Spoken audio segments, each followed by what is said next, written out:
എല്ലാവർക്കും നമസ്കാരം. അപ്പോൾ ഇന്നത്തെ വീഡിയോ എന്താണെന്ന് വെച്ചാൽ what we eat in A train. So what we eat in A train എന്ന് പറയുമ്പോൾ നിങ്ങൾക്ക് വീണ്ടും തോന്നും ഇവളെങ്ങോട്ടാണ് ഇപ്പോൾ പോകുന്നത്. ഞാൻ വീണ്ടും പോകുന്നത് ചെന്നൈയിലേക്ക് തന്നെയാണ്. അപ്പോൾ മാർച്ചിൽ ഞാൻ എൻ്റെ ഫ്രണ്ടിൻ്റെ എൻഗേജ്മെൻ്റ് ആണെന്ന് പറഞ്ഞ് ചെന്നൈക്ക് പോയിട്ടുണ്ടായിരുന്നു. അപ്പോൾ അവളുടെ കല്യാണമാണ്. അവളുടെ കല്യാണത്തിന് വേണ്ടി ഞങ്ങൾ ചെന്നൈ പോവുകയാണ്. അപ്പോൾ ട്രെയിനിൽ ഞങ്ങൾ എന്താ കഴിക്കുന്നതെന്നാണ് ഇതിൽ കാണാൻ പോകുന്നത്. അതിൻ്റെ ഡീറ്റെയിൽഡ് വീഡിയോ നെക്സ്റ്റ് ഞാൻ അപ്ലോഡ് ചെയ്യുന്നതായിരിക്കും. അപ്പം ഞങ്ങൾ കഴിക്കാൻ കൊണ്ടുപോകുന്നത് ചപ്പാത്തിയാണ്. അപ്പോൾ ചപ്പാത്തി എങ്ങനെ ഞങ്ങൾ കൊണ്ടുപോകുന്നു എന്നുള്ളതാണ് ഈ വീഡിയോയിൽ നിങ്ങൾ കാണാൻ പോകുന്നത്. നമ്മൾ ഇല വാട്ടിയിട്ട് അതിൽ പൊതിഞ്ഞിട്ടാണ് ചപ്പാത്തി കൊണ്ടുപോകുന്നത്. സോ ദാറ്റ് നമുക്ക് എക്സ്ട്രാ ലഗേജസ് ഒഴിവാക്കാം. പാത്രങ്ങൾ കൊണ്ടുപോയിട്ടുണ്ടെങ്കിൽ നമ്മൾ പിന്നെ വീണ്ടും പാത്രം കഴുകി അല്ലെങ്കിൽ കഴുകാതെ എടുത്തുകൊണ്ട് പോയി വേറെ സ്ഥലത്ത് വെച്ച് കഴുകി അത് നമുക്ക് അൺഈസി ആയിരിക്കുന്ന കാരണം നമ്മൾ ഇല വാട്ടിയിട്ടാണ് കൊണ്ടുപോകുന്നത്. ഞങ്ങളുടെ വീട്ടിൻ്റെ അപ്പുറത്ത് വല്യച്ഛൻ്റെ പറമ്പുണ്ട്. അവിടെ കുറേ വാഴയുള്ളതുകൊണ്ട് ഞങ്ങൾക്ക് വളരെ എളുപ്പമാണ് വാഴയില കിട്ടാൻ വേണ്ടിയിട്ട്. പിന്നെ വെറും ചപ്പാത്തിയോ കറിയോ അങ്ങനെയൊന്നുമില്ല കൊണ്ടുപോകണം. ഞങ്ങൾ ഓംലെറ്റാണ് കൊണ്ടുപോവുക.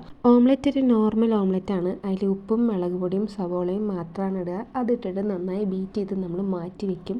പിന്നെ എൻ്റെ ചേച്ചി ഒരു ചപ്പാത്തി സ്പെഷ്യലിസ്റ്റാണ്. അവൾ ഉണ്ടാക്കുന്ന ചപ്പാത്തി നല്ല സോഫ്റ്റ് ആയിരിക്കും.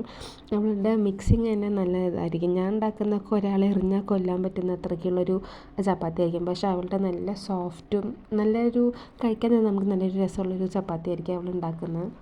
അപ്പോൾ അവളാണ് ഞങ്ങളുടെ ഒഫീഷ്യൽ ചപ്പാത്തി മേക്കർ, ചപ്പാത്തി സ്പെഷ്യലിസ്റ്റൊക്കെ അവളാണ്. ഫുൾക്കമാരി വന്നില്ല എന്നുള്ളൊരു പരാതി അവളെന്നോട് പറഞ്ഞിട്ടുണ്ടായിരുന്നു. കാരണം ചപ്പാത്തി ഉണ്ടാക്കുമ്പോൾ പൊന്തിയില്ലടി എന്ന് പറഞ്ഞു. പക്ഷേ അവളുണ്ടാക്കുന്ന ചപ്പാത്തി നന്നായി പൊന്തി വരാറുണ്ട്. പക്ഷേ ഇതെന്തോ പറ്റി. പക്ഷേ നമുക്ക് പൊട്ടിച്ചെടുക്കുമ്പോൾ നല്ല സോഫ്റ്റ് ആയിട്ടുള്ളൊരു ചപ്പാത്തി തന്നെയായിരുന്നു അവൾ ഉണ്ടാക്കിയിട്ടുണ്ടായിരുന്നത്. ചപ്പാത്തി വെന്തതിന് ശേഷം നമ്മൾ ഒരു മുട്ട ഉടച്ച് മാറ്റി വെച്ചതിന് 2 ചപ്പാത്തിക്ക് യൂസ് ചെയ്യും. ഞങ്ങളെല്ലാവരും ഈച്ച് 2 ചപ്പാത്തീസാണ് കൊണ്ടുപോയത്. അപ്പോൾ ഓംലെറ്റ് അതിലേക്ക് ഒഴിച്ചിട്ട് ചപ്പാത്തി അതിൻ്റെ മുകളിൽ ഇട്ടിട്ട് അപ്പുറം ഇപ്പുറം ഇട്ട് വെന്ത് മാറ്റി വയ്ക്കുകയാണ് ചെയ്തത്. അത് എന്നിട്ട് നമ്മൾ വാട്ടി വെച്ച ഇലയിൽ വെച്ചിട്ട് നമ്മളത് റോൾ ചെയ്യാൻ വേണ്ടിയിട്ട് പഴയ പഴയ കലണ്ടറാണ് എടുത്ത് കലണ്ടറിൽ വെച്ചിട്ട് അത് റോൾ ചെയ്തിട്ടാണ് നമ്മൾ കൊണ്ടുപോയത്. അപ്പം ഞങ്ങൾ കഴിച്ചത് ചപ്പാത്തി എഗ് റോളായിരുന്നു. വീഡിയോ ഇവിടെ അവസാനിക്കുന്നു. മറ്റൊരു വീഡിയോയിൽ കാണുന്നവരെ until the next time, it's Tata and bye bye from me.